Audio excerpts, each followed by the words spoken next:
Ouais, that juice with the gang, bienvenue sur Culture. On prend les risques pour un bac, pas le choix de réussir. Ils font des doses, tout ça pour la cause. Et je suis un trapper, tu sais c'est pas des jokes. Ils disent j'allais échouer, mais jamais je prends de pause. Techniquement, je suis né à Montréal-Nord, mais j'ai grandi à Saint-François. Ouais, j'ai trois frères. Un jumeau puis deux plus grands. Quand j'étais jeune, j'allais souvent dans le Saint-Mig, je suis dans Montréal-Nord, j'avais la famille là-bas. Je suis allé vraiment dans tous les lèvres. Pas trop de problèmes non plus avec les gens des autres lèvres. Moi, je rappais juste pour le fun avec mon partenaire Big Bolin. Puis après ça, j'ai connu LK, YB. C'est mon cousin, il m'a plus amené vers ça. J'ai commencé à faire la musique avec LK sur son album qui a sorti il y a à peu près 1 an et demi, 2 ans. We The Gang, c'était moi, il l'a appelé, avec plusieurs featuring. J'en faisais partie. Puis c'est là que j'ai commencé à prendre ça plus sérieusement. Dans We The Gang, il y a Treezy, YB, Lil Ju, LK, d'ailleurs, Freeman LK. J'étais tout le temps chez lui, il était tout le temps chez moi, on faisait de la musique. C'était presque inséparable pendant un bon petit temps, là. J'ai son back for life aussi, là, tu comprends? Tous les jours, on se parle, il va bien, il est là, ton sous-dos on deck. Il sort quand? Ça devrait être pour 2023. Lui, dès qu'il sort, là, il sait pas qu'est-ce qu'il attend, là. Il va avoir un coiffeur qui l'attend devant le jet à faire sa chasse. On va louer un condo, il y a tout bien. 3-4 kakis, là, puis un film, là. Vidéo tout bail. Comme on dirait, un tout inclus.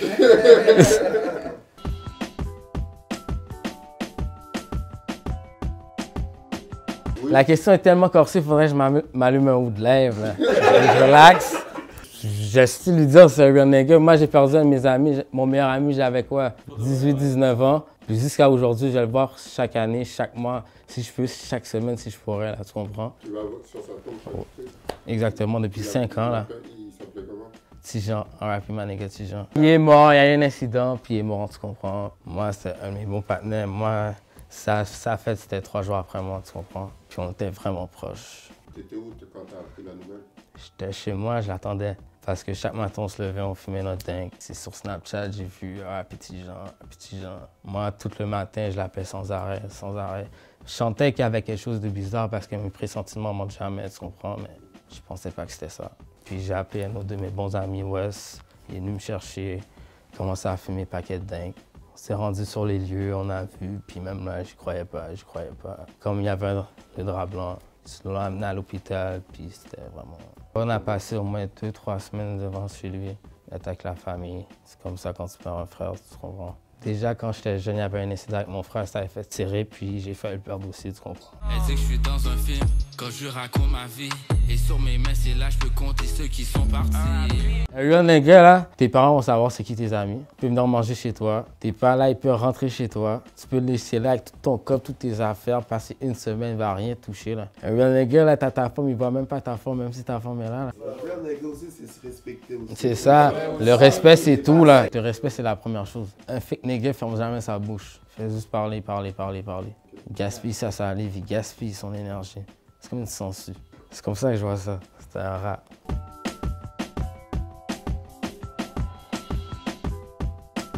Bon, ben avant, là, maintenant mon sport, moi, c'est weekend big all day, là.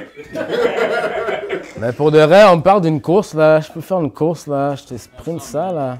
À 100 mètres, là. Quand j'étais petit, mes parents m'envoyaient tout le temps à Ottawa. Quand mon frère et moi descendaient l'autre bord, là, c'était vraiment nous les autres, tu comprends? On est de Laval, Montréal. Fait que déjà là, ils étaient là, wow. On sonnait tous les blocs à chaque fois, on attendait que la police vienne, puis on partait en courant. Puis jamais la police m'a attrapé, jamais. Je sautais les clôtures. Ok, donc tu faisais du sport, mais dans la rue, quoi. Ouais, je joue au basket aussi. Basket, méga shooter, là, no cap. Ouais?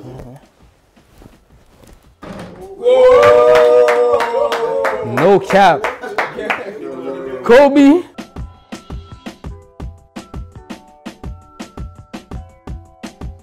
Vraiment un élève très désordre. J'étais bon à l'école, mais c'est juste que si j'avais envie de chill, je chillais. Mais quand c'était au moment de travailler, je travaillais.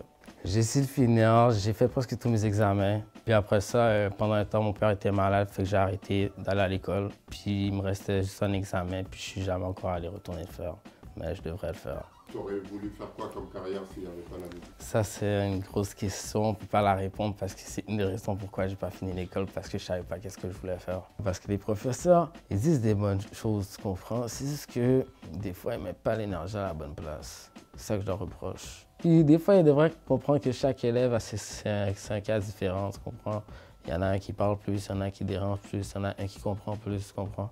Chaque élève, c'est un cas. Tu peux pas mettre tout le monde dans le même panier. Tu peux comprendre ça comme ça. Et quoi que je fasse, ils diront oui que j'ai changé, indépendant que je suis, mais rien à foutre de leurs pensées. On était quand même des autres. Il y avait une petite femme, elle avait son grind de bonbons. Là. Il y a des gens, ils allaient voler des bonbons de la rama. Puis un jour, on savait qu'elle avait beaucoup de bonbons. Puis elle vendait les bonbons 1 goutte, 2 gouttes. Là. Puis elle avait au moins, si tu calculais 1 goutte, 2 gouttes, elle avait au moins pour un 300-400 gouttes de bonbons. Là. Puis il y avait un petit truc là. Tu coupais une canette, puis tu mettais la canette dans le cadenas, tu poussais, puis tu slidais le cadenas, puis ça s'ouvrait. On a volé tous ces bonbons. On volait tous ces bonbons, puis on mangeait les bonbons, puis on les laissait échapper dans le corridor. Puis là, elle est revenue pour aller prendre ses bonbons. On dirait qu'elle avait un seum. Elle a commencé à pleurer, perdre du stache.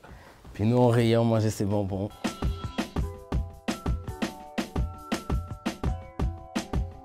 Je regarde, puis je continue mon chemin comme si de rien n'était. Ça dépend dans quelles circonstances aussi, là, tu comprends? Mais j'ai jamais tenté à leur donner attention vers moi, là. Je suis pas comme ça, là. Mais si par exemple t'es en voiture puis ils viennent et ils te contrôlent? Pour de vrai, ça m'est jamais arrivé. Tu conduis? Ouais, mais j'ai pas le permis.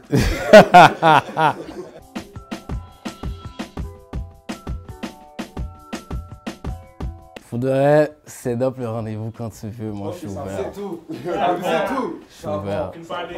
Puis moi, d'ailleurs, je fume juste des woods. Après ça, c'est comme tu veux. Puis si c'est pas du loud, je fume pas. La porte est ouverte. N'importe quelle heure, quand tu veux. Tu fumes combien de blunts par jour? Faudrait que tu me dises combien de paquets par jour. Ouais.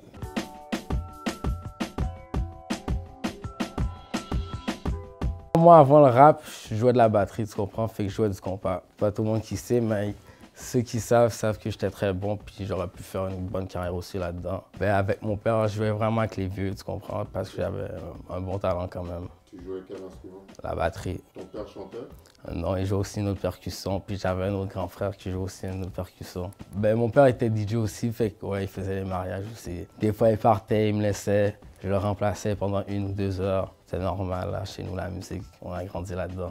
Avec lui, on avait beaucoup de passe-droit. Ses appels, elle dit je suis con, je suis vagabond, je suis infidèle. Je suis désolé, c'est pas ma faute, je suis un rebelle. Avec Ozzy, j'ai commencé à le parler un peu, ça devrait s'en venir bientôt. Shreeze, Ice aussi, il me donne un push aussi, respect à lui. Comment ça, il vous donne un push? Pas te mentir, il m'encourage, puis ça fait longtemps qu'on dirait qu'il aimerait ça que je fasse plus, comme tout le monde me dit aussi. Je prends ses conseils.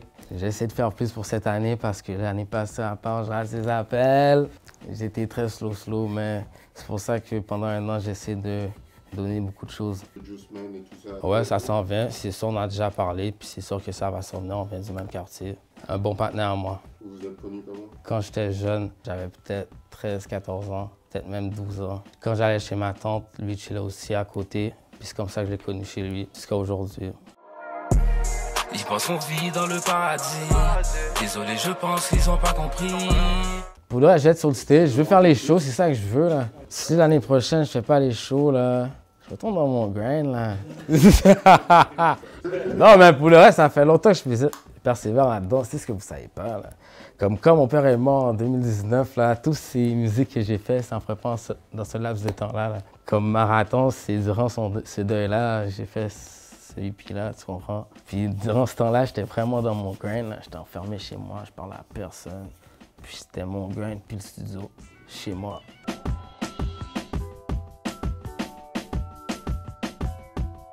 Quand tu me dis que t'es là, puis t'es pas là. Dis-moi pas t'es là dans 5 minutes, puis t'es là dans 30 minutes, là. Oh, c'est ça.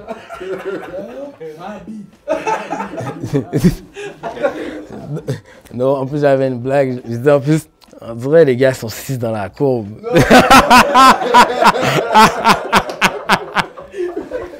Merci d'être venu. Oui. Shout out.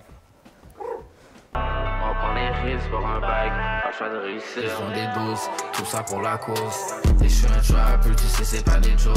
Ils disent j'allais échouer, mais jamais je prends de pause.